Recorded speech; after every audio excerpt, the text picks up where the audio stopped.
Nioh 3 is a big upgrade to the formula, giving you a giant open-world combat sandbox to bury yourself in.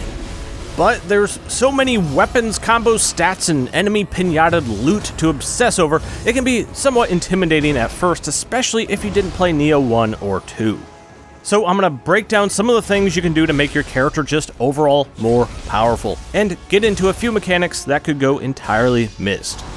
I'm Alex, welcome, and here are 13 tips for Nioh 3. Number 1. In ninja form, your ninjutsu skills on the bottom right function differently in the air, giving you more options on how you use them. Like spitting out a quick burst of flames in the air in place of the longer continual stream of fire on the ground. Caltrops will be thrown out in a tight, close-together patch normally, but if you jump and do this, it'll spread out the spikes in a wider pattern covering a larger area. One of my favorites, though, are these explosive mines, which can also be quickly dropped out of midair. This lets you jump up over enemies, plop a mine directly above their head to instantly trigger the mine's detonation, instead of having to try to lure them into it. You can even follow up these aerial ninjutsu with additional attacks before you hit the ground. So jump over them, drop a mine, and connect with an attack behind them as the mine triggers. Number 2. When trying to get up close enough to initiate a sneak attack, you don't have to risk walking right up into their back to initiate it. If you just double jump from about this far away, this will extend the distance in which you can trigger a sneak attack. This can lower the risk of getting noticed, since you don't have to creep all the way up into back massage intimacy range.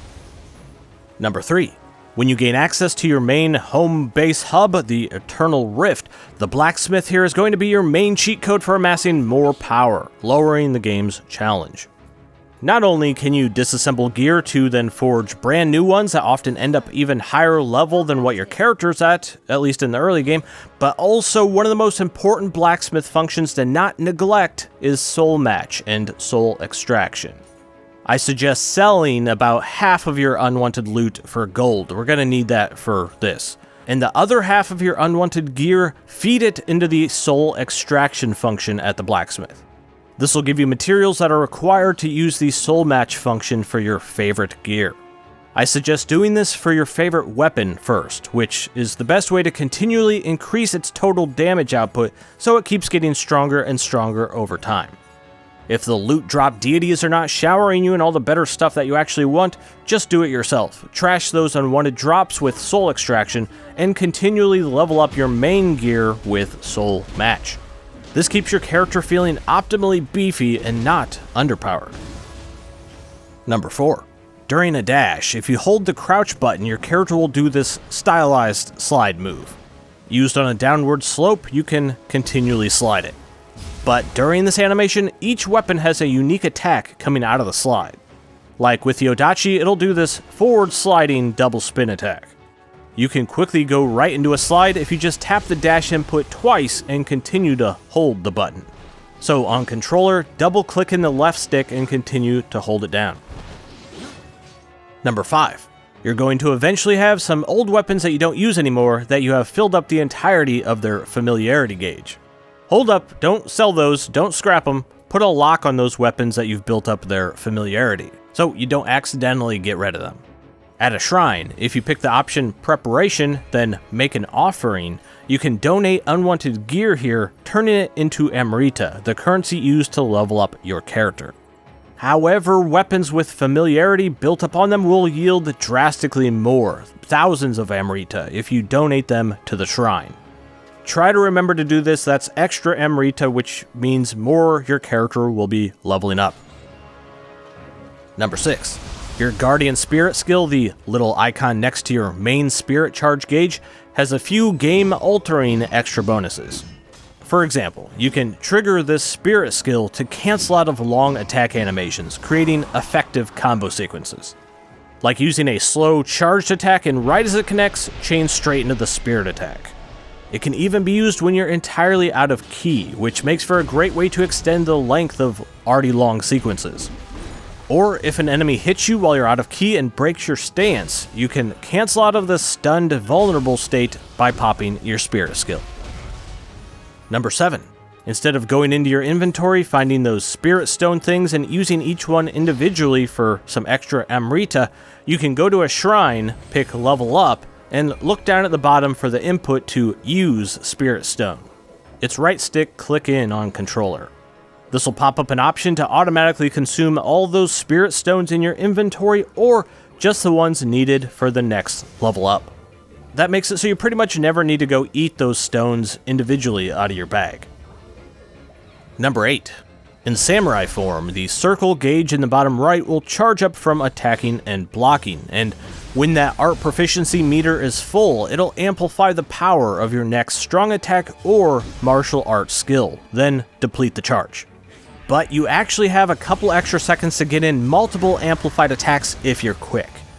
Like use a jumping strong attack immediately followed by another strong attack or martial arts skill.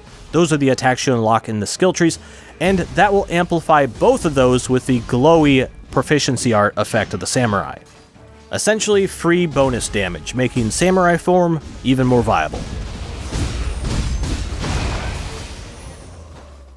Number 9.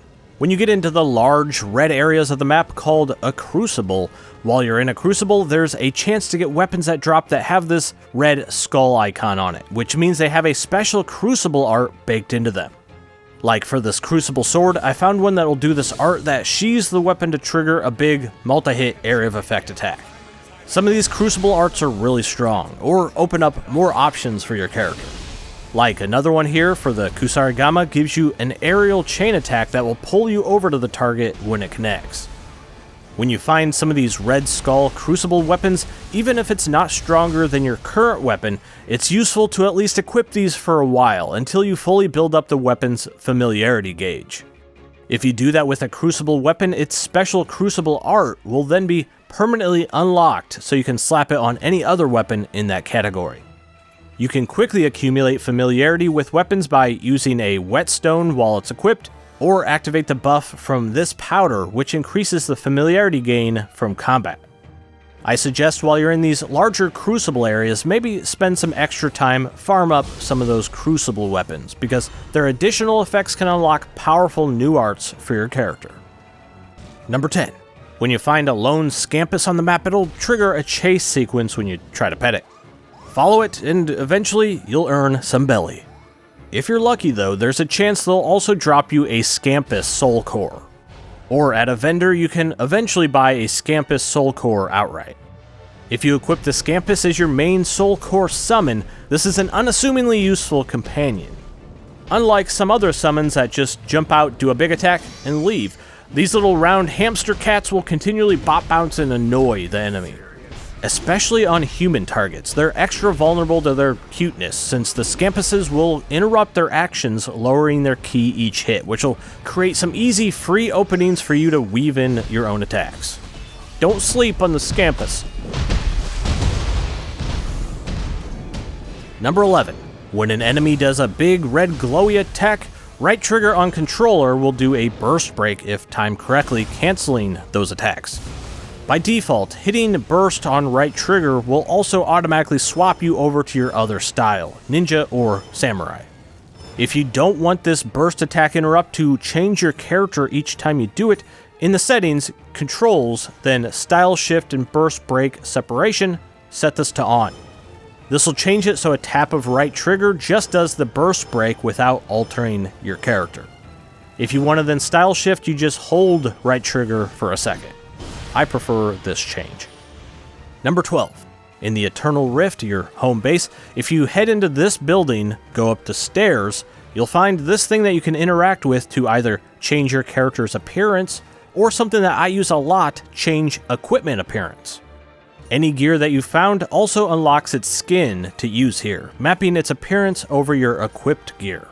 So instead of often looking like an awkward mismatched lump of statistically viable gear, you can still have the best stuff on, but have it set to an appearance where you always look classy. And last, number 13. If you didn't play any previous Niohs, you could easily miss a feature in the game's Titles tab, then obtain prestige from titles. Pretty much as you do mini achievements, you'll unlock prestige points in here, and each selection has different permanent upgrades you can apply to your character. like stronger medicine efficiency, lower dash key consumption, or improved stealth. An important one though in the subjugation tab is a percentage increase to your total Amrita earned. So putting points into that will permanently increase how much experience your character will be gaining from there on out. Okay, that's all the recommendations I had for you at the moment, but drop some additional tips down in the comments for the new players that maybe didn't touch the first 2 games.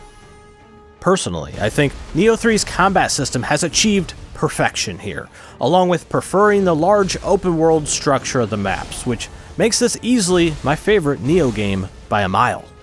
Like we went from Nioh 2 skipping up to Nioh 3.5. Is that possible?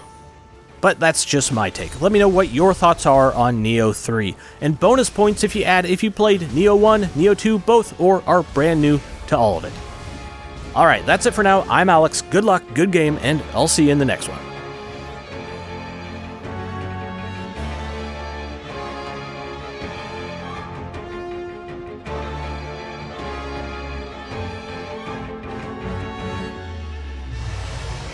Don't sleep on the Scampuss.